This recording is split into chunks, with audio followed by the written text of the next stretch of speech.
Bom, olá, mais uma vez nos reunimos para a nossa sala de estudo do livro A Gênese. Hoje a sessão de estudo número 14, dia 18 de julho de 22.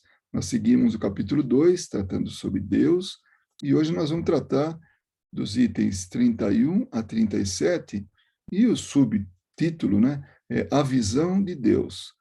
Naturalmente que o ponto de vista é de nós, como nós vemos Deus, e não a visão de Deus como que Deus visse, né? Não, somos nós, tá? Então, esse é o tema de hoje. Então, agora nós vamos para o nosso...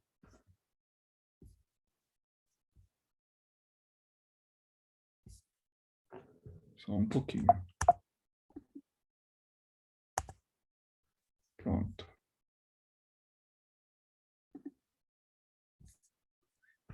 Então, agora a gente entra no livro propriamente dito, né? Como vocês percebem aí. Eu acho que todos já estão vendo aí a tela da página 90, né? Que nós estamos hoje. Então, na verdade, a gente está na página, 90, o item é 31. Então, uma vez que Deus está em toda parte, por que não o vemos? Nós o veremos deixando a Terra? Tais são as questões que se apresentam diariamente. Então, Kardec devia ouvir muito essa pergunta, né? Como é que a gente vê Deus? Ele está em toda parte? Por que a gente não vê? E outra, a gente vai conseguir ver deixando a Terra, quando a gente estiver livre do corpo? Então, essas eram as questões. Lembrando que havia uma influência forte da Igreja Católica na época que mostrava Deus de uma outra maneira. Aliás, nem definia direito, mas cada um tinha assim a sua maneira de apresentar. O Espiritismo, então, veio trazer uma nova luz. A primeira é fácil de responder, né? A primeira pergunta. Nossos órgãos materiais têm percepções limitadas que os tornam impróprios, desculpa, uma expressão. A primeira é fácil de responder. Nossos órgãos materiais têm percepções limitadas que os tornam impróprios à visão de certas coisas, mesmo materiais. Bom, todos nós sabemos que a gente enxerga dentro assim, de uma amplitude, né, de um range, que assim, próprio para a nossa visão. A gente sabe que alguns animais conseguem enxergar diferente, né? Outras coisas que nós não, assim como o ouvido também. Enfim, nós temos uma capacidade assim, de perceber o mundo, que não necessariamente é o mesmo de um animal que tem uma capacidade maior, né? Então, os nossos olhos só podem enxergar aquilo que eles têm a capacidade. Além disso, a gente já não pode. Então, ele está falando, já está dando uma primeira explicação, né? É assim que certos fluidos escapam totalmente à nossa vista e aos nossos instrumentos de análise. Entretanto, não duvidamos de sua existência. E é verdade. Todo mundo sabe que existem micro-organismos, mas a gente não vê. Tamanho é a dimensão dele reduta como é, né? Reduzida como é. Então, por aí a gente já percebe que nós não temos capacidade de ver além de determinadas dimensões, né? Ou determinadas frequências, né? Vemos o efeito da peste e não vemos o fluido que a transporta. Vemos os corpos se moverem sob a influência da força da gravitação e não vemos essa força. Realmente, a gente sabe que existe muita coisa, mas a gente não tem a capacidade de ver. Aqui tem um item 47 que ele colocou uma observação, é o editor, né? Então, nesse parágrafo, Kardec não se refere aos fluidos perispirituais, né? Que é matéria do mundo espiritual, mas as substâncias materiais consideradas reais pela ciência de seu tempo. O fluido da peste eram os miasmas. Então, tem uma citação aí de uma revista. Na atmosfera que nos cerca, aparecem partículas, os miasmas, que prejudicam a saúde, né? Isso é de 1849, está totalmente mudado. A gente hoje tem um total entendimento sobre contágio, contaminações e tudo. A peste que devasta as populações é uma invasão de miasmas impelidos pelo vento, tornando a atmosfera impura e mortífera. Isso era bastante comum, né? A gente pode ver até em filme, né? Aquelas pessoas que ficavam de tal forma que o vento viesse não da cidade, mas viesse do campo, ou tinha preocupação que de determinados lugares do campo viria o vento trazendo esses miasmas aí, né? Mas muita coisa mudou, né? Então nós temos uma capacidade de perceber o mundo. As coisas de essência espiritual não podem ser percebidas por organismos materiais. Então, nós temos esses organismos materiais, esses órgãos materiais, essa capacidade relacionada ao nosso material. Só podemos ver os espíritos e as coisas do mundo imaterial pela visão espiritual. Somente nossa alma pode ter a percepção de Deus. E eu estava pensando, como é que a gente iria comentar isso, né? Então, as coisas não precisam ser necessariamente materiais ou energéticas, ou assim, através de energia, né? Por exemplo, a gente não necessariamente consegue perceber alguma coisa se ela for sólida, né? Ou então, a gente não, né, pode perceber alguma coisa que não seja manifestação de energia. Por exemplo, um ferro elétrico está ligado, a gente se aproxima com a costa da mão, né, com as costas da mão, próximo do ferro, e a gente percebe a energia, o calor que está emanando, que o ferro está emitindo. Então, não é só dessa maneira que a gente vê. E eu fiquei pensando, uma manifestação de gratidão, por exemplo. A gente não vê a gratidão, mas a gente entende o que é isso. A pessoa manifesta isso. Ou ainda, uma manifestação de amor, né? Uma mãe, um filho, um casal, enfim, pessoas que se amam, né? E o outro sente o amor. E não é material, não é energia, né? Então, dá para ver coisa além disso, que é exatamente isso que ele fala aqui, né? As coisas de essência espiritual não podem ser percebidas por organismos materiais. Só podemos ver os espíritos e as coisas do mundo material pela visão espiritual. Somente nossa alma pode ter a percepção de Deus. Ela o vê imediatamente após a morte. Somente as comunicações de além-túmulo podem nos responder. Então, a pessoa desencarna e já vê Deus? Não, né? Ele deixa bem claro isso aí. E nós vamos entender quem são essas pessoas que podem ver a Deus, né? E essas pessoas que conseguem ver, elas transmitem para a gente, como transmitiram para Kardec. Por isso que ele fala, ela o vê imediatamente, desculpa, somente as comunicações de além-túmulo podem nos responder. Por elas, sabemos que a visão de Deus é privilégio somente das almas mais purificadas, e que bem poucas, ao deixarem o envoltório terrestre, possuem o grau de desmaterialização necessário para tal. Então, poucas são as almas que deixam este planeta e conseguem ter a percepção de Deus. Por quê? Porque elas têm que estar num estágio muito superior a que nós estamos aqui. Então, como ele fala, bem poucas, né? Essas almas é privilégio de bem poucas almas, almas mais purificadas. Então, a gente entende e aceita que que Jesus pode ver a Deus, né? Então, quantos espíritos como Jesus passaram por aqui? Que saibamos, né? Que a gente saiba, foi só ele. Então, é um espírito altamente evoluído. Algumas comparações simples poderão facilitar a compreensão. Aí vem Kardec, né, bastante assim, é, professor como ele era, explicar de maneira simples, né? Então ele fala, uma pessoa que está no fundo de um vale, envolto por denso nevoeiro, não vê o sol. Então tem aqueles dias assim de neblina, né, que a gente acorda.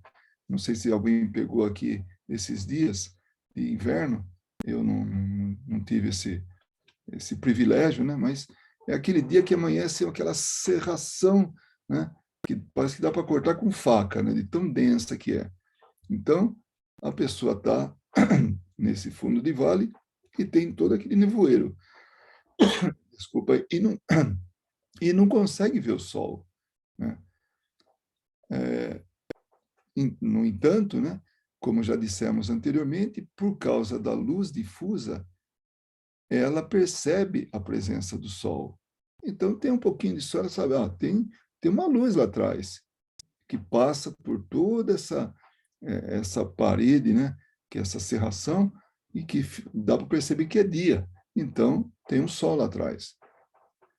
Se começar a subir a montanha, à medida que se eleva, o nevoeiro se dissipa, vai ficando cada vez mais e mais fraco, né?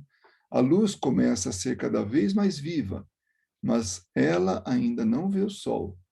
Então, à medida que sobe, ela vai ficando mais forte, o sol vai ficando mais forte para ela, porque, na verdade, o sol é o mesmo, mas só que a neblina já está menos densa.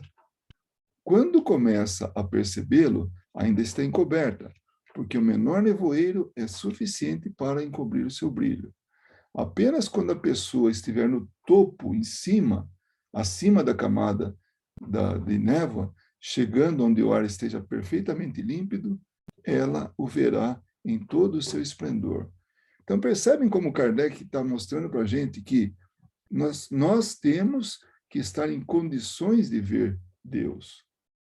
Ele não se mostra.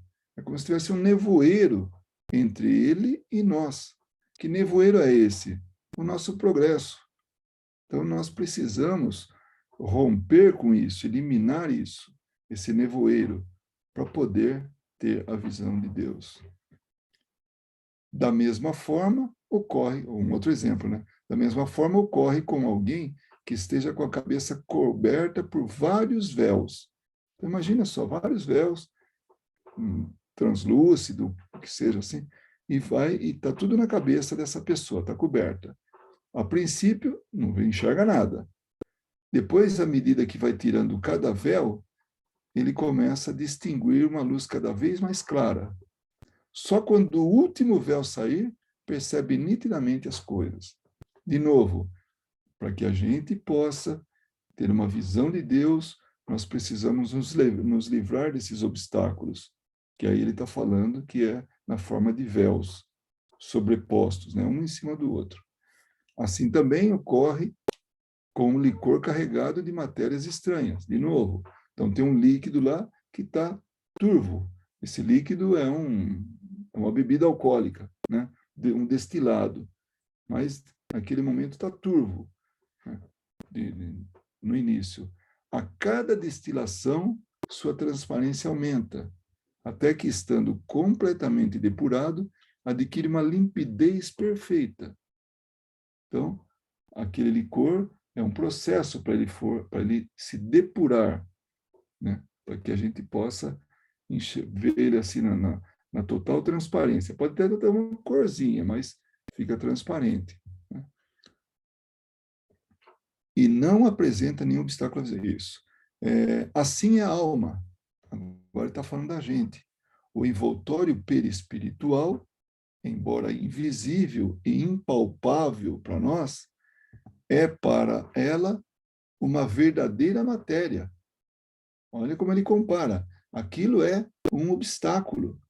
É como se fosse um véu, é como se fosse o que está dentro de um líquido, né, de um licor, né? É como se fosse o nevoeiro. Então, ele é muito denso, ele é muito grosseiro para nós, para algumas percepções. Para umas não, para outras sim, né? Esse envoltório fica mais sutil à medida que a alma se eleva em moralidade. Olha, essa frase aí, para mim, ela é muito importante, porque eu sempre penso que a nossa evolução é moral. O intelectual, eu vejo como sendo um instrumento. Nós precisamos da intelectualidade para poder melhor progredir moralmente. Então, isso é opinião minha, gostaria de deixar bem claro, mas no fim das contas é a moral. Porque se amanhã a gente estiver acima de tudo, moralmente falando, né, nós não vamos precisar de uma série de coisas que hoje nós utilizamos todo o nosso intelecto para desenvolver, como esse caso, o que nós estamos fazendo aqui, se utilizando de um resultado da aplicação, né, da inteligência, da intelectualidade, para desenvolver o computador, a internet e um programa que permita que a gente aqui esteja se falando todos de longe, todos um distante do outro. Não tem um que esteja aí a poucos quilômetros de distância. É muito mais do que isso.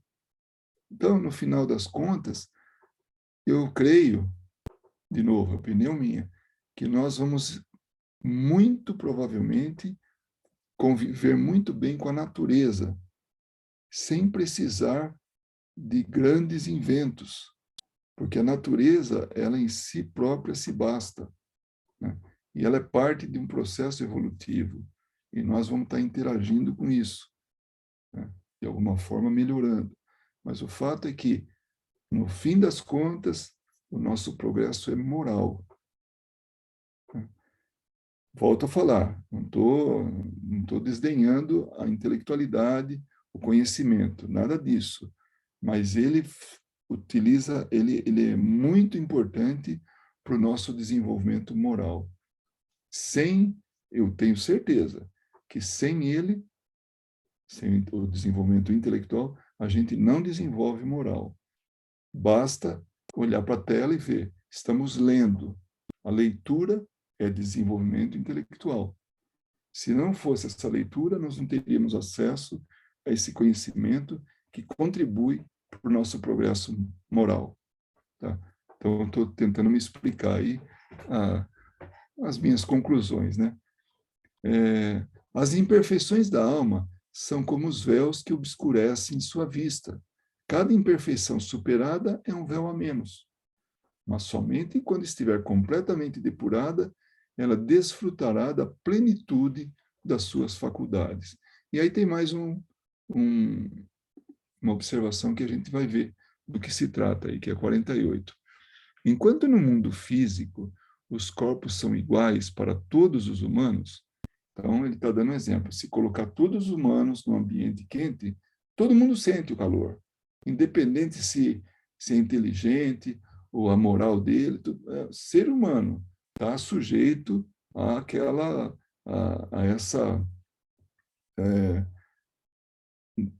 a isso que está ocorrendo no meio que ele está, né? A esse no caso aí uma temperatura elevada, né? Aí onde é que eu parei aqui? Bom, no mundo, desculpa, todos sentem calor independente da sua inteligência, tá? Então, enquanto no mundo físico os corpos são iguais para todos os humanos, no mundo espiritual diferenciam-se proporcionalmente à evolução moral.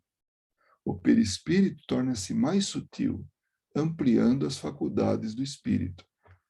Então, no mundo espiritual é diferente, não? Cada um vai sentir de acordo com a sua capacidade, com o seu desenvolvimento, aonde ele chegou moralmente. Então, ele está sujeito a isso, ao entendimento, à visão, à percepção, né? Então, aí ele segue. Seu pensamento e sua percepção vão mais longe. Então, aqueles que estão mais, quando ele está desencarnado, né? Então ele tem isso aí, vai mais longe. E, naturalmente, que dependendo do espírito, o nível evolutivo dele, ele vai ter maior capacidade de ir mais longe ainda, né? Ele se locomove mais rápido e distante. Mesma coisa, depende da capacidade dele. Quantas vezes a gente não viu nos estudos, mesmo nos romances espíritas, um espírito leva outro, esse espírito que está levando, ele tem uma capacidade muito maior do que aquele que ele tá carregando para visitar um outro lugar. Então, ele pega no braço lá e faz um processo de volitação e ele vai muito rapidamente, com a velocidade do pensamento. Se ele estiver sozinho, esse espírito de menor capacidade, ele não conseguiria fazer isso. Então, ele precisa de alguém que seja como que o tutor dele naquele momento, que dê o apoio para ele, que possa tornar possível isso. Porque ele não tem essa capacidade. Já esse espírito superior tem essa capacidade. Tanto que a gente ouve histórias de Chico Xavier, de outros encarnados, né, na época, que um espírito pega pelo braço e leva. Um exemplo, Ivone Pereira. Quando ela ia escrever um livro, então, ele levava ela nos locais. Ele era o Bezerra de Menezes. Ele aguardava ela dormir, ela dormia, o espírito ela em espírito se emancipava e ele falava, agora nós vamos para tal lugar. Pegava ela e levava para esse tal lugar, onde ela não teria condições de ir, né? Então, seu pensamento, sua percepção vão mais longe. Ele se locomove mais rápido e distante. O passado e o futuro se ampliam. Isso explica o sonambulismo. Os espíritos imperfeitos, mais densos, ficam limitados, como os prisioneiros de si mesmo. As condições espirituais, portanto, no outro mundo, né, no mundo espiritual, não estão relacionadas ao lugar físico que o espírito se encontra, mas ao seu grau evolutivo, rompendo com todos os dogmas que descrevem locais como o inferno ou o céu. A noção de espaço ou localidade é substituída pela qualidade ou natureza do corpo para se considerar seus efeitos. Que coisa interessante, né? A gente vai ter uma percepção, isso que a gente tem, né? Uma percepção muito mais ampla. E, naturalmente, aqueles que têm mais desenvolvimento espiritual conseguem ver muito mais, perceber muito mais. E cai por terra tudo isso que a gente está acostumado a ouvir aí, que é com relação a céu, inferno, purgatório, né? Então, onde é que a gente parou aqui? No 34 agora, né? Deus, sendo a essência divina por excelência, então, olha, a essência divina não tem nada a ver com físico, nada que a gente conheça. Não pode ser percebido em todo o seu esplendor, senão por espíritos chegados ao mais alto grau de desmaterialização. Ou seja, não tem vínculo nenhum com a matéria. É o espírito sobrepujando a matéria. Se os espíritos imperfeitos não o veem, não é que estejam mais distantes dele que os outros, porque todos os seres da natureza estão mergulhados no fluido divino, como nós vimos anteriormente, como nós estamos na luz. Somente as imperfeições individuais são véus que lhes tiram a visão. Quando o nevoeiro estiver dissipado, eles o verão resplandecer. Então, não é que nós estamos afastados de Deus, nós não temos a percepção dele, a visão dele, dado o grau de atraso, de inferioridade que a gente se encontra ainda. E nesse planeta, não vamos nos iludir, a grande maioria, a grandíssima maioria, é de espíritos endividados, espíritos que têm ainda muitas imperfeições para se livrar. De vez em quando aparece um ou outro espírito para alavancar o progresso aqui, que são missionários, que são espíritos mais elevados. Isso ao longo da história tem acontecido direto. E o expoente dessas aparições, né, dessas vindas de espíritos iluminados ou elevados, foi Jesus. Então, ele próprio, como responsável pela Terra, se materializou aqui, encarnou aqui, para poder estar em contato com a gente, para mostrar, olha, eu nunca abandonei vocês e nunca vou abandonar. Está aqui a prova. Eu vim aqui, me fiz carne, me faço carne, para estar com vocês. Né? Claro que nem todo mundo entendeu, né? Provavelmente a gente não entendeu essa vinda dele. Mas o fato é que vêm esses espíritos para alavancar assim, a evolução na Terra. Então, onde que a gente parou aqui? A visão espiritual, estando desimpedida das vendas morais que a obscureciam, eles haverão em qualquer lugar onde estiverem, mesmo na Terra, já que Deus está em toda parte. O espírito só se depura com o tempo e as diferentes encarnações. Olha, nós devemos levantar as mãos para os céus e agradecer que nós estamos em meio a uma reencarnação. Que esse é o processo para a gente se depurar. Tempo e reencarnações. É isso. Então, a gente não foge disso. E quantos espíritos a gente não sabe que estão aí parados no tempo, perdendo a oportunidade, que não querem reencarnar. Seja qual for o motivo, mas a gente nota espíritos, principalmente muito atrasados, que são assim, assim afirmam com categoria: eu não vou reencarnar, eu não quero reencarnar. Eu tenho a proteção para não reencarnar. Tem alguém que não me deixa reencarnar. E é um engano dele. Eu estou falando isso com experiência de conversar com espíritos que... esses espíritos que querem fazer o mal, alguma coisa nesse sentido. Então, eles acham que não vão reencarnar. E nós, conhecedores disso, sabemos a importância da reencarnação. É como assim, eu quero chegar a ser médico, mas se eu não estudar, eu não vou ser médico nunca. Eu quero ser engenheiro, mas se eu não frequentar os bancos escolares, fazer todo o processo, desde o primário, lá do conhecimento básico, né, até pegar o meu diploma e depois pronto para exercer, né, eu não vou conseguir nunca ser, qualquer que seja a profissão. Se eu não estudar, desculpa, se eu não reencarnar e não trabalhar a minha melhoria, eu jamais vou ser não é que jamais, vai demorar muito tempo, porque cedo ou tarde a gente vai ser, né? Um espírito puro, um espírito evoluído ao máximo. Por quê? Porque eu estou tirando de mim a oportunidade do aprendizado. Então, se a gente tem essa oportunidade, vamos estender ao máximo, vamos aprender ao máximo, porque é isso que nós precisamos. Não tem mais nada que a gente precise para evoluir, além do tempo e das diferentes encarnações. Nesse processo, a gente vai aprendendo. Nesse processo, a gente vai se transformando. Nesse processo, a gente vai se depurando.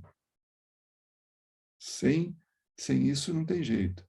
E aí ele faz a comparação. É como alambique, né?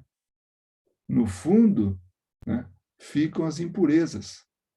E aí se eleva aquele, o que se evapora, que é a essência que vai. A sujidade fica embaixo. Assim somos nós. Vamos deixando para trás as sujidades e vai ficando cada vez mais esse que é possível evaporar, né? Utilizando aí o método do alambique, né? A gente vai se purificando, vai se depurando. Ao deixar o envoltório corporal, deixar o corpo físico, não supera instantaneamente suas imperfeições.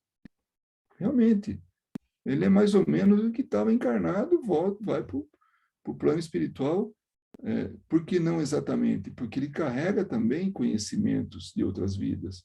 Então, ele manifesta outros conhecimentos, né? Que não só esse que ele teve aqui. Mas ele não é muito diferente, porque é o nível que ele estava. Quando encarnado, ele continua como desencarnado. Só está desencarnado. E talvez senhor de maior conhecimento, ou maior conhecimento sobre o que ele andou aprontando também, né? Por isso, depois da morte, não vê Deus, como não via em vida, mas à medida que se purifica, lembrando que, através do tempo e das diferentes encarnações, tem uma intuição mais distinta. Se não o vê, compreende-o melhor. A luz é menos difusa. Ele está levando a gente a lembrar, né? do nevoeiro. Já está um pouco mais clara. Assim, quando alguns espíritos dizem que Deus lhes proíbe de responder a tal questão, não é que Deus lhes apareça ou que lhes dirija a palavra para lhes prescrever ou interditar isso ou aquilo, mas eles sentem. Lembra que a gente falou do amor, da gratidão, ou mesmo do ódio, né? Não precisa ter palavras articuladas, não precisa ter desenhos, não precisa se materializar. Vem a sensação, vem o sentimento, e nós entendemos. Então, não é que Deus vem falando, faça isso, não faça aquilo, e não, eles sentem, né? Eles recebem os eflúvios de seu pensamento, como acontece conosco em relação aos espíritos que nos envolve com seus fluidos, embora não os vejamos. Quem é médium sabe disso. O espírito se aproxima, aí já sente a energia do espírito, a presença do espírito, o sentimento do espírito. Então, não precisa o espírito se materializar, não precisa falar. A gente sente, o médium sente. E é como ele está falando, né? Então, embora a gente não veja, a gente sente essa energia. Nenhum homem pode, pois, ver Deus com os olhos da carne. Então, quem falou que já viu Deus aí tal, não é verdade. Porque a nossa visão não tem capacidade para tal. Se esse favor fosse concedido a alguns, agora vem a exceção, né? Não o seria senão no estado de êxtase, situação em que a alma estaria desprendida dos laços da matéria, né?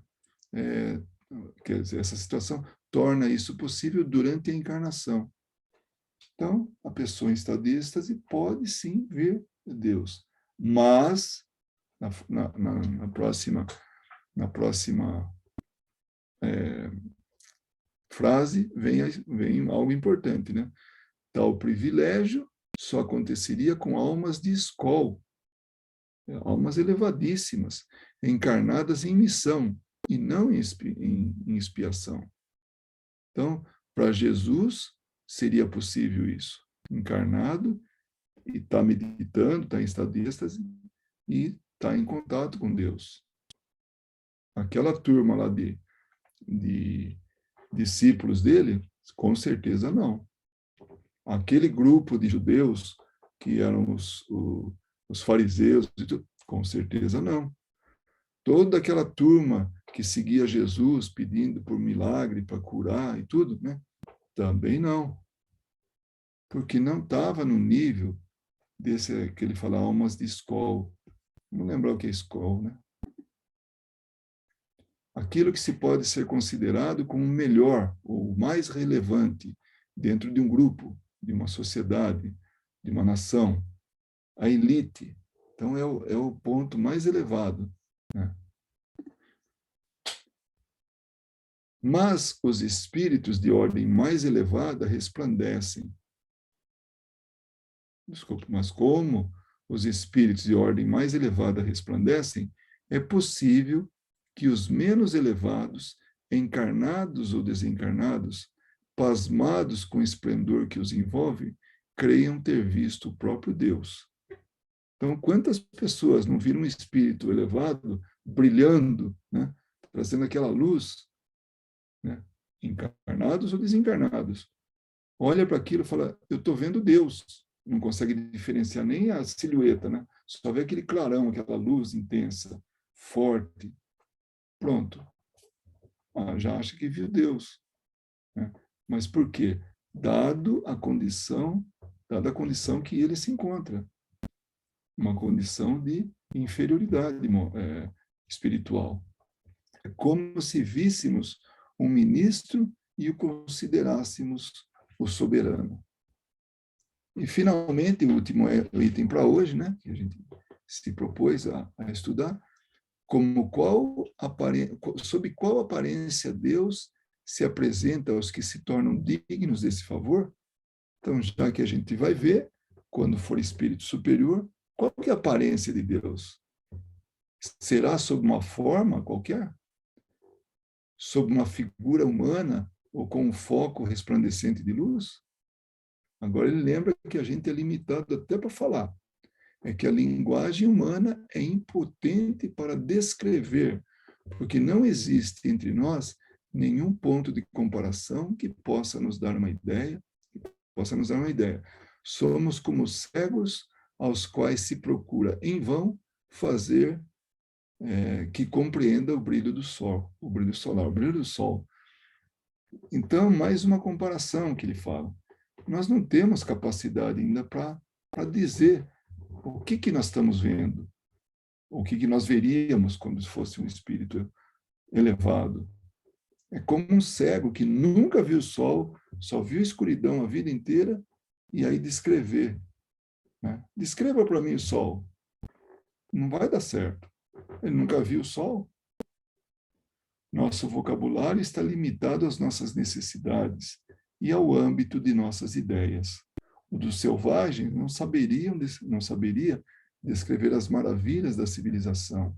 O dos povos mais civilizados é muito pobre para descrever os esplendores dos céus. Nossa inteligência é muito limitada para compreendê-los e nossa visão muito fraca. E nossa visão muito fraca seria ofuscada por eles. Né? Então, esse foi o nosso estudo de hoje, né? Que a gente se propôs. E com isso a gente parte para as nossas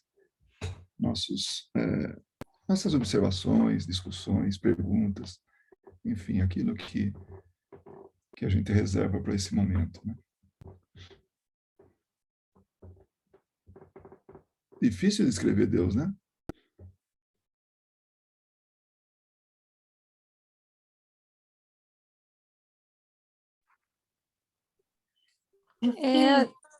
Desculpa, Fernanda, pode falar. Não, fala aí, pode falar. Não, eu sempre falo demais, pode falar. Eu também, é porque ficou um tempo longo, aí eu estava esperando alguém falar, mas depois eu concluo, pode falar.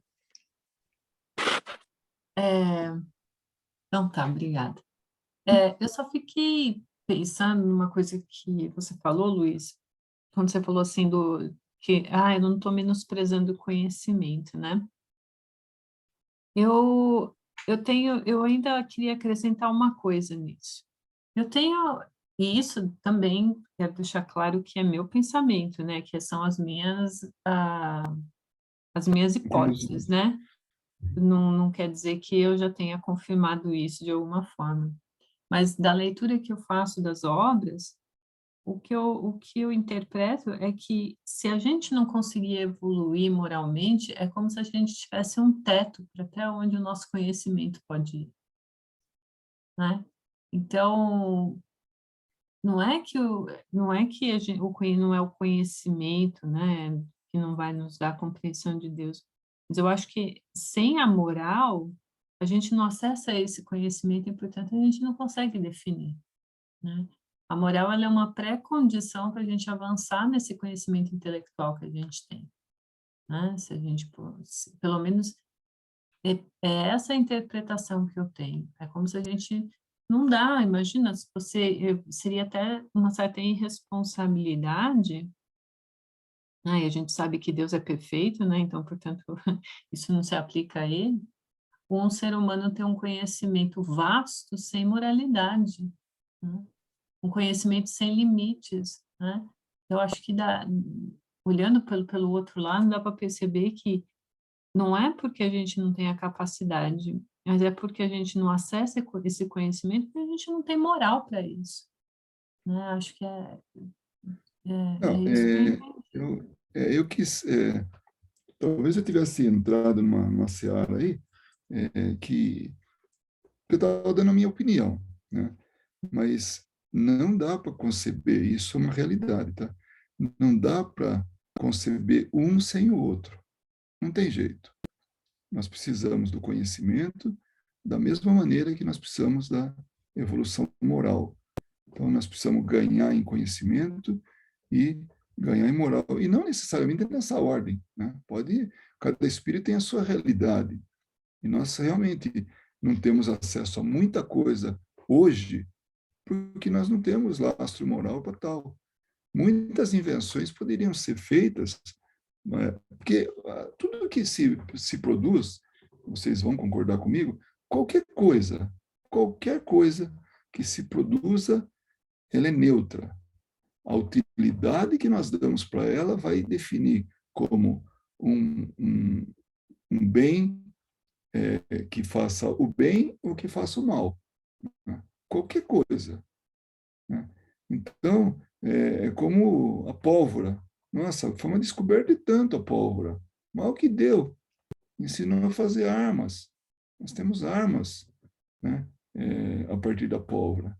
Mas também nós podemos abrir estradas, sabe? Abrir túneis, enfim, utilizar de tal maneira que venha a ser positiva. Então, a pólvora em si é neutra, mas ela, dependendo do sentido que nós damos para ela, ou ela vira uma arma, ou ela vira algo em benefício da humanidade. Então, não dá para dissociar um do outro, não dá mesmo. E outra, quando formos espíritos elevadíssimos, como é que a gente vai conseguir fazer uma cura como Jesus fazia, se utilizando, né, do barro e da saliva, por exemplo, né, e tirando, limpando os olhos, devolvendo a visão para alguém? Isso não é curandeirismo, não é nada assim fortuito. Ali tem um conhecimento elevadíssimo para saber que naquela argila, naquele barro, tinha alguns componentes misturado com a saliva, né? E aquilo e mais o movimento e mais a vontade dele, né? E atuar sobre determinada parte do olho que ia curar. Não é possível que Jesus fosse assim feito a facão em termos de conhecimento. Então, o conhecimento ele é importante. Se amanhã nós quisermos ser co-criadores, sabe, trabalhar, imagine a gente, nosso grupo reunido daqui a muito tempo, né, podendo desenvolver um mundo, fazer um mundo. Já pensou nós? Que nem a gente faria uma receita, um bolo, né? A partir de uma receita, a gente, através do conhecimento nosso, fazer esse mundo, criar como um grupo de espíritos, sob a orientação de Jesus, criou esse planeta para que nós estivéssemos aqui. Nossa, mas peraí, também está exagerando. Não, um pedreiro não faz uma casa. E o que é um pedreiro? Alguém que, de certa maneira, aprendeu, seja empiricamente, seja tendo estudado alguma coisa, ele constrói, ele consegue fazer isso. Então, é nesse sentido que eu quis falar, talvez misturei um pouco, fiz de tal maneira que ficou complicado, mas não dá para tirar um do outro. O intelectual e o moral, ou a moral, tem que estar andando juntas. Para que um espírito realmente progrida, ele vai ter que passar por, vai ter que, ele vai ter que passar pelo caminho, pela ferramenta do conhecimento, né? Então, é isso. É até um pouco difícil, né, da gente Mas eu acho que se você explicar. pensa Se você pensa como se fosse o nosso corpo mesmo, né? Tendo que andar. A gente não tem duas pernas para manter o equilíbrio. Então, se a gente Sim. tiver uma perna mais curta que a outra, não tem equilíbrio. Então, é como se a gente avançasse moralmente, chega um teto até onde seu conhecimento pode ir, porque senão você fica manco, né? E assim vai indo. É claro, como você disse, que em alguns momentos a gente fica meio manco mesmo, né? Por quê? Porque às vezes a gente avança muito de um lado e aquilo impede e a gente não se dedicou para avançar o outro. Uma pessoa saudável não fica manca. A gente, como espírito imperfeito, às vezes a gente até pode pegar essa analogia, né? A nossa imperfeição é o fato de a gente ser manco ainda, né? Porque a gente quer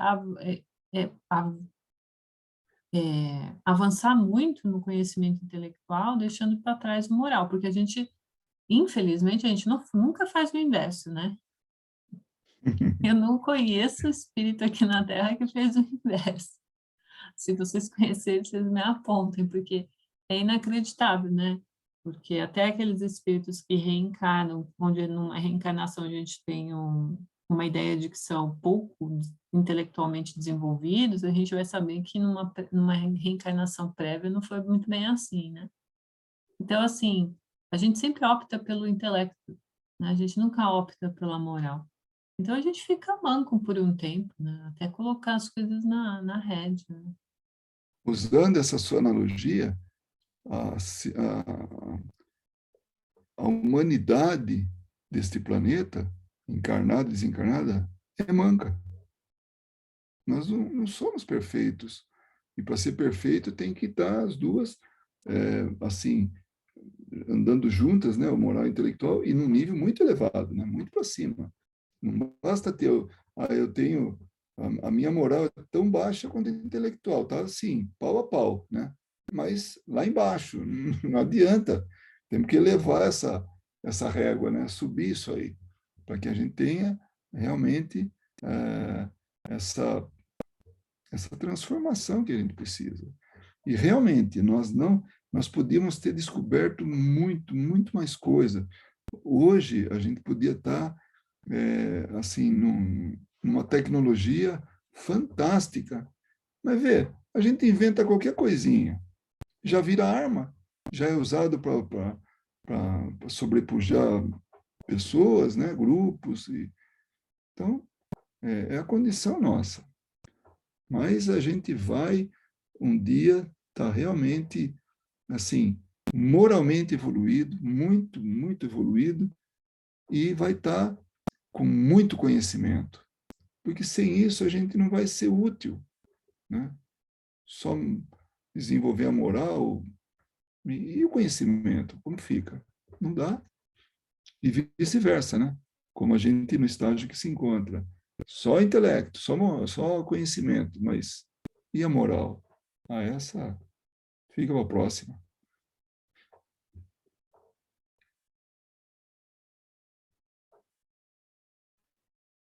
Agora vamos ver o que a Fernanda tinha para falar, né, Fernanda?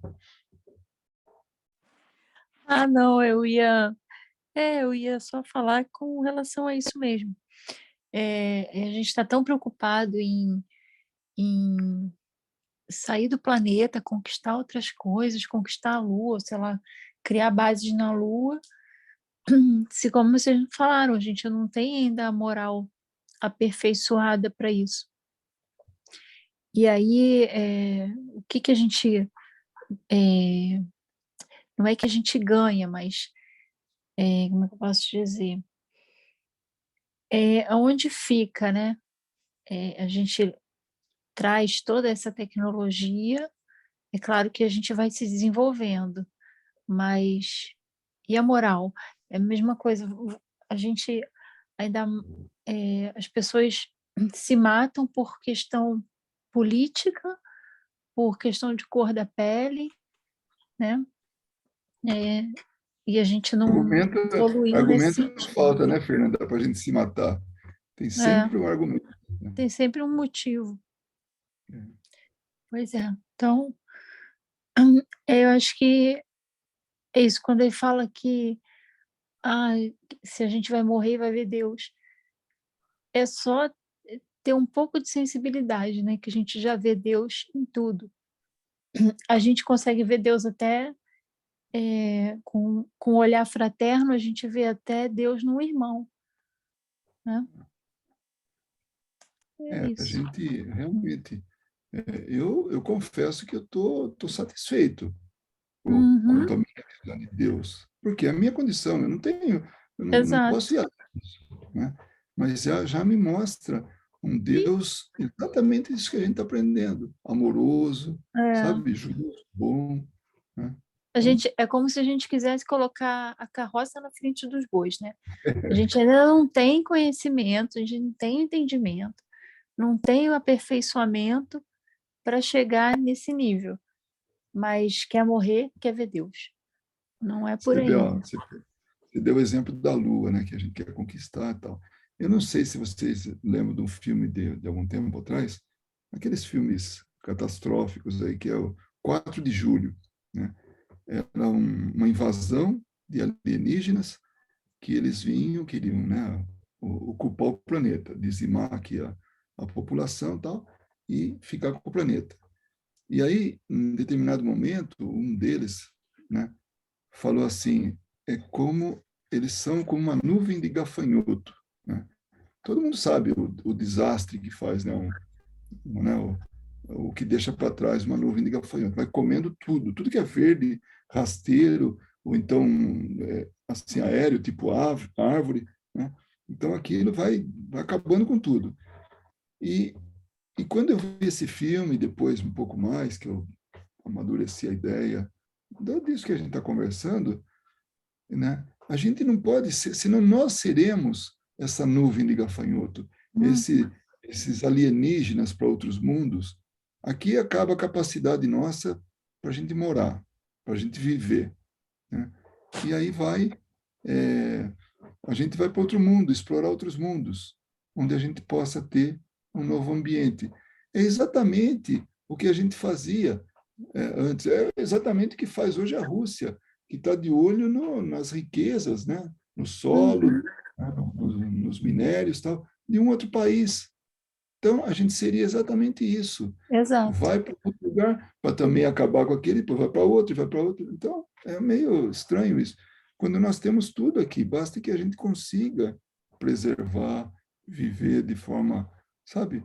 Porque esse mundo, até eu me lembro ter lido, não vou dizer onde, porque eu não lembro, mas que o mundo comporta, tipo assim, 24 a 25 bilhões de encarnados. O nosso mundo. Estamos indo para 8 bilhões ainda esse ano e a gente já não consegue viver? Mas peraí, o que está faltando, né?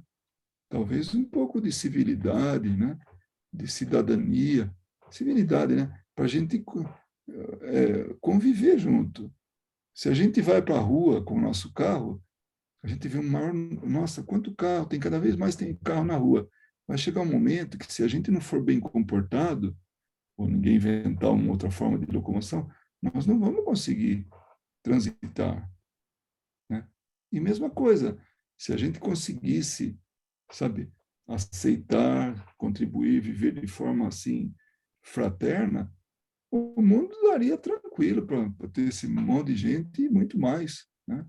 Então, se a gente não tiver esse respeito que está ligado à moral, com todo o conhecimento que nós temos, a gente vai partir para esse comportamento. A humanidade vai ser um bando de gafanhotos que vai procurar mundo por aí para poder habitar, porque esse aqui já acabou, né? Já era. Nossa, Tem cada uma, coisa vai tem uma falando. ufóloga que fala isso, né? Que Ah, é? o, ela fala isso, que o planeta Terra, o ser humano, né? O, vamos dizer, o terráqueo, que se a gente tivesse a capacidade de, de fazer essas viagens, nós seríamos os algozes, porque se a gente não consegue lidar com as diferenças internas e externas também, né? Segundo ela, né, o habitante de outro planeta que já passaram por aqui são sempre mortos e usados para testes e tudo mais. Então, segundo ela, nós seríamos os caçadores. Ela É. fala isso. Então, vê o que é. A nossa história mostra isso. Uhum. Somos invasores, de todo jeito, né? Agora, agora a gente estava até comentando um pouquinho antes da gente começar aqui sobre pessoas que estão deixando o país, que isso é um processo natural, mas em algum momento dá uns picos, né? Para buscar novas oportunidades, né? Então, é sempre assim, a gente está sempre buscando invadir um outro lugar, sabe? Se mudar para um outro lugar. Está sempre nesse processo de migração, né? E, Uhum. e muitas é na base da força, né? Então, caramba, a gente começou com a visão de Deus, terminou em... Posso fazer só um comentário no que vocês estavam falando? Olha, Isso essa foi voltar, partindo... É, foi voltar isso para Deus, melhor ainda, mas... mas é exatamente esse o ponto. Isso, a gente partindo do princípio que não houvesse um cerceamento do livre-arbítrio, né? Porque, vamos pegar um exemplo mais simples, né? A gente pega uma escola, os alunos começam a fazer muita baderna nessa escola, e a escola e não tem professor suficiente que controle aquela escola, e a situação está numa situação, a situação é muito difícil. O que geralmente os educadores, quem está no comando, né, da Secretaria do Estado faz? Desmembra a escola, né? Coloca ou fecha aquela escola e coloca os alunos em outras escolas, ou vai começando a distribuir esses alunos em escolas diferentes. Por quê? Porque o problema é a turma, o problema é a forma como eles estão lidando. Ou cria outras escolas em outros lugares para que aquelas regiões do bairro sejam atendidas por outras escolas, quer dizer, vai coordenando. Agora, eu fico imaginando, se a espiritualidade superior que governa tudo aqui, né?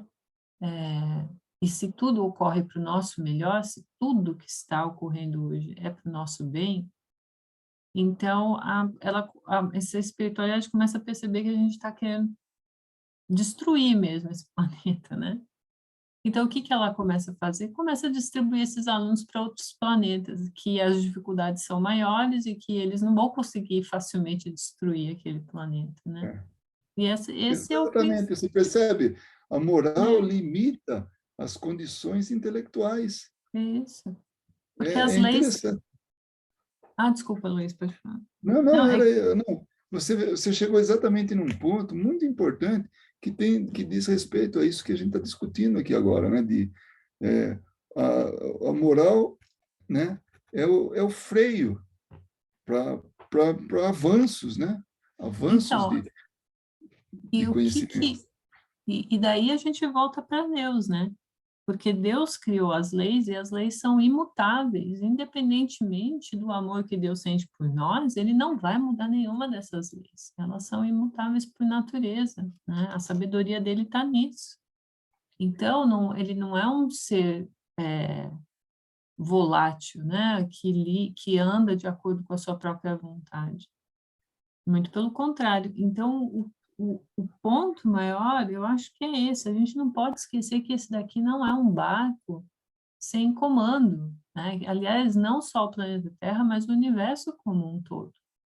E essas leis é que cerceiam o nosso livre-arbítrio e que impedem que a nossa falta de moralidade chegue a extremos inconcebíveis. Então, quando a gente, né, é importante a gente colocar sempre em perspectiva. Quando a gente vê desgraças acontecendo, coisas ruins no mundo acontecendo, quando a gente começa a perceber também coisas que a gente não percebia antes, porque o conhecimento nos dá essa oportunidade, né? De conhecer coisas que a gente não notava que aconteciam. Quando a gente percebe tudo isso, dá um certo desânimo, né? Fala, puxa, então o negócio é mais do que eu imaginava, então o mundo ainda está pesado. A gente tem que lembrar que existe uma razão para tudo isso, né? E que daí volta naquele ponto que você tinha falado, Luiz. Nós ainda não temos o conhecimento para entender por que que Deus permite que tudo isso ocorre. mas que a gente sabe pela doutrina, que é o que o Kardec fala, né, nesse capítulo da Gênese, que existe uma razão para isso e que existe esses espíritos no comando e que a situação não vai sair do controle porque essas leis impedem que a situação saia do controle. É que a gente tem uma visão muito limitada das coisas. Imagina se todos os planetas, daí eu vou pegar o que vocês falaram, né? Eu fiquei imaginando isso.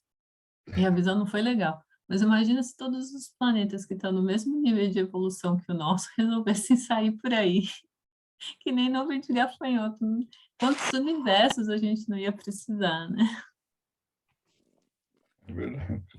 O que existe, que é infinito, seria pouco para essa nossa capacidade aí, né, de fazer arte. Mas é muito interessante isso, né? Como a gente... eu adoro o estudo em grupo exatamente por isso, porque a gente começa a ver coisas que sozinho não veria, né? Porque a gente vai trocando as ideias, tudo, então vai abrangendo mais, vai entendendo mais, tudo. E eu cada vez mais eu fico assim impressionado com a lógica das coisas. Eu é, eu acho que hoje, né, do jeito que a gente está vivendo, não tem nada realmente que não esteja sob controle.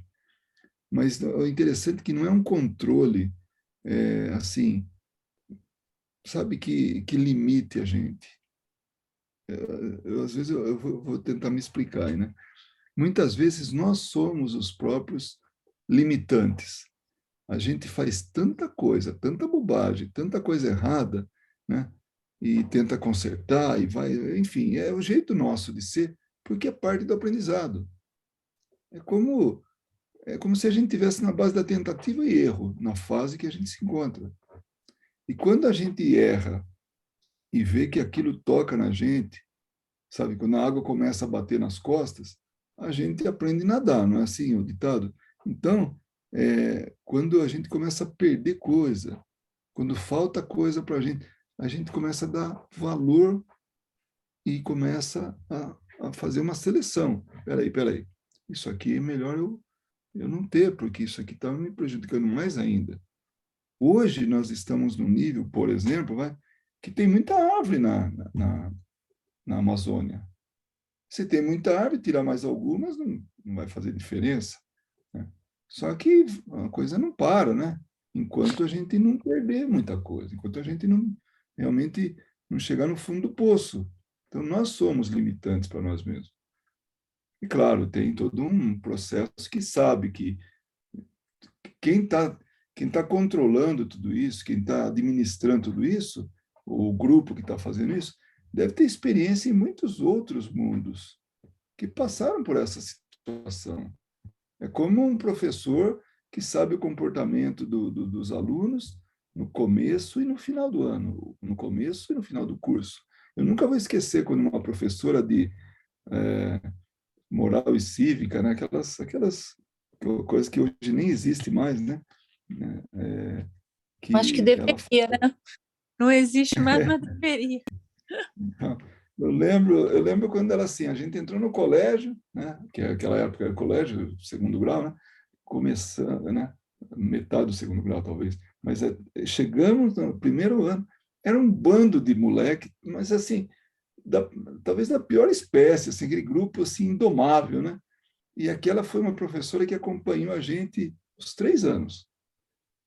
No terceiro ano, eu lembro de uma discussão que a gente estava tendo, ela veio com um tema lá, a gente começou a discutir e tal, ela parou assim e falou, olha, vocês percebem aquele grupo que se juntou no começo e esse agora, que parece que é um grupo totalmente diferente, mas eram as mesmas pessoas. Vocês perceberam a mudança que aconteceu em vocês? Eu nunca mais vou esquecer aquilo. E eu acho que como espíritos, nós vamos passar por, não, certamente vamos passar por isso. Daqui a um tempo, vocês lembram aquela turminha lá do passado? E vocês agora, como é que vocês estão?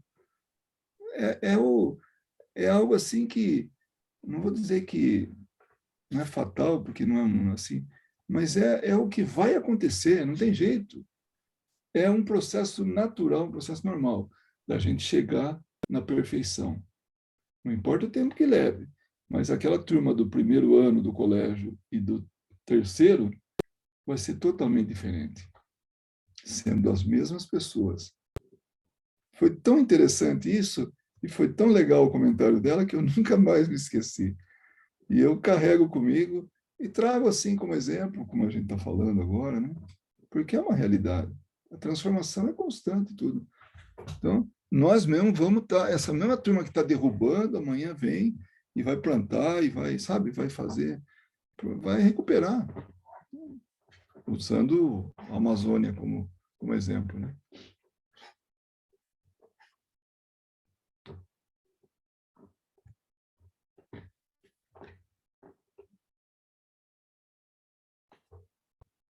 Só para ilustrar o que você estava falando da Amazônia, né? Hoje a gente estava discutindo no grupo de pesquisa que a gente descobriu que a motivação ambiental das pessoas em Manaus é muito menor do que a motivação para preservar, né, o meio ambiente, do que nas outras capitais, né? E daí a gente não, ela falava assim, mas como que pode, né? Mas é muito mais baixo, né? Como, de onde que surgiu esse dado para eles saírem tão fora da curva, né? E agora vocês falando, eu falei assim, porque eu não posso falar isso na minha pesquisa, né? Mas eu tenho uma suspeita de que são os espíritos que precisam mesmo aprender a preservar, porque tem que estar lá do lado mesmo, tem que aprender, né? É, É a única explicação que eu tenho, né, para isso. Fora os outros, claro, né, da materialidade, mas assim, espiritualmente falando, seria isso, né? o meu filho, ele chegou falando que voou para Manaus, né? Então ele comandante, né, tal, então ele fez uma viagem para lá. E foi tipo assim, foi para lá, voltou e acho que voltou de novo. Não sei, eu sei dizer que ele visitou Manaus, né, algumas vezes nesse período que ele estava fora. E ele estava, ele falou assim, você conhece Manaus, né, pai? Eu falei, conheço. Não lembro um detalhe, estava com ele. Eu falei, eu passei por uma ponte e eu olhei para baixo assim, no rio, eu praticamente eu não vi o rio. Tamanho era a quantidade de sujeira que tinha assim flutuando. Latas, garrafa PET, não sei se era lata, coisas assim flutuando, plástico, tem muita coisa. Até ele brincou, ele falou, olha, até eu seria capaz de caminhar sobre as águas, ó, com tanta coisa flutuando ali, né? Fez essa brincadeira. E, e aí ele falou, é um povo que não sabe preservar e tudo. Aí e você faz esse comentário agora, Ana Paula, e realmente as pessoas não têm esse senso de preservação, né? De preservar o meio e tudo, mas são aqueles que têm que estar lá, infelizmente. Agora, estão aprendendo a um custo muito elevado, né? Custo da natureza, custo deles próprios, né? Mas Ali do, todo aprendizado demanda responsabilidade, né? E essa é claro, a questão, quando a gente estuda lá no Livro dos Espíritos, a diferença entre a expiação e a prova, né? E que a prova pode sim acometer uma expiação, né? Ao contrário de uma prova escolar que não tem consequências, né? Assim, tem consequência, você pode repetir de ano, né? Mas você não tem consequências em função da vida do que você pode prejudicar o outro, né? Então, se você vem com uma prova, e uma dessas provas é aprender a fazer uma determinada coisa, só que você não aprende, não faz e ainda por cima rescinde no erro, né? E prejudica outras pessoas nesse processo, você vai ter que assumir essa responsabilidade. E essa responsabilidade vai vir como uma forma de expiação. Então, lembrar que as nossas atitudes aqui têm consequências, sim. Que essa não pode ser aquela vida real que a gente imagina, né? Que a nossa vida real, a gente fala muito isso no Espiritismo, né? Está na pátria espiritual, mas essa vida aqui passageira que nós temos, ela traz consequências, né? Se eu prejudicar alguém aqui, indiretamente ou diretamente, eu vou ter que assumir essas consequências. Então, essas pessoas que não preservam o meio ambiente e dificultam a vida dos outros e dificultam a vida do planeta como um todo, vão ter que assumir essas consequências, né? Não é só ser exilado da Terra, né? Mas é exilado não. num mundo que talvez não dê tantas facilidades como esse dá, né? É verdade. Isso é uma brincadeira que eu vou falar, tá? Dizem que os ambientalistas, os ecologistas, são aqueles que destruíram no passado e voltaram agora para lutar a favor, né? Para recuperar. E hoje eu ouvi que quem fala no centro espírita é aquele que falou e levou todo mundo para o outro É lado do tudo. cristianismo. Eu falei assim, ó, tá ruim a situação. A minha tá péssima, somando as duas.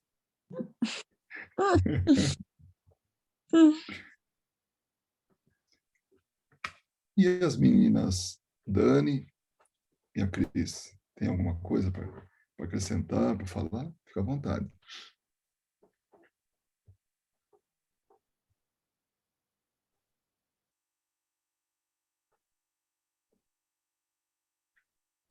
Muito Depois que eu bem, então. falei isso, ninguém quer falar, né? Mas vamos ver. Não, não. Estou Todo até mundo sabe. preocupada em vender meu carro, andar de bicicleta.